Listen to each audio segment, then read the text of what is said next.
నమస్తే, welcome to మన Telugu TV special focus. Bharat యాక్షన్తో పాకిస్తాన్ ఉక్కిరిబిక్కిరవుతోంది. ప్రతీకార చర్యలకు పూనుకుంటోంది. సింధు జలాలను ఆపడం అంటే యుద్ధం ప్రకటించడమే అంటోంది. ఈ క్రమంలోనే కీలక నిర్ణయాలు తీసుకుంది. భారత విమానాలకు పాకిస్తాన్ గగనతలం మూసివేసింది. భారత్తో వ్యాపార సంబంధాలకు తెగదెంపులు చెప్పింది. సైనికులకు సెలవులు రద్దు చేసిన పాకిస్తాన్ భారత్ దాడి చేస్తే తిప్పికొట్టాలని ఆదేశించింది. సింధు జల ఒప్పందాన్ని నిలిపివేయాలని భారత్ నిర్ణయించిన ఒక్కరోజు తర్వాత పాకిస్తాన్ ప్రధానమంత్రి కార్యాలయం అటువంటి ప్రయత్నం ఏదైనా యుద్ధ చర్యగా పరిగణించబడుతుందని తెలిపింది. అంతేకాదు, పాక్ ప్రతీకార చర్యలకు దిగింది. భారత్కు తన గగనతలాన్ని మూసివేసింది. ఇండియాతో అన్ని వాణిజ్య కార్యకలాపాలను నిలిపివేస్తున్నట్లు ప్రకటించింది. ప్రధానమంత్రి షహబాజ్ షరీఫ్ అధ్యక్షతన అత్యున్నత పౌర సైనిక నాయకత్వంతో కూడిన పాకిస్తాన్ జాతీయ భద్రతా కమిటీ సమావేశాన్ని నిర్వహించింది. భారత్ పాక్ మధ్య పరిష్కారం కాని వివాదంగా కశ్మీర్ మిగిలిపోయిందని కమిటీ గమనించింది.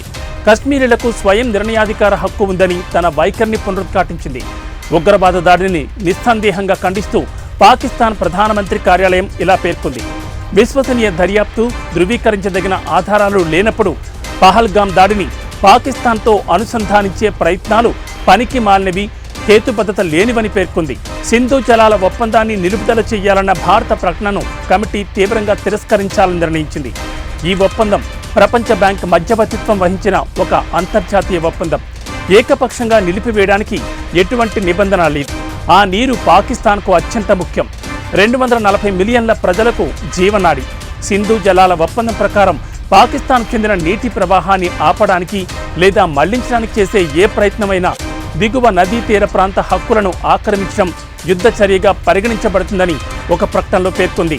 భారత్ చర్యలకు ప్రతీకారంగా పాకిస్తాన్ భారత్తో సిమ్లా ఒప్పందంతో సహా అన్ని ద్వైపాక్షిక ఒప్పందాలను నిలుపుదల చేయాలని నిర్ణయించింది.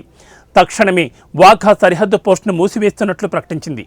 భారత్ యాజమాన్యంలోని లేదా భారతదేశం నడుపుతున్న అన్ని విమానయాన సంస్థలకు పాకిస్తాన్ గగనతలాన్ని తక్షణమే మూసివేస్తున్నట్లు పేర్కొంది.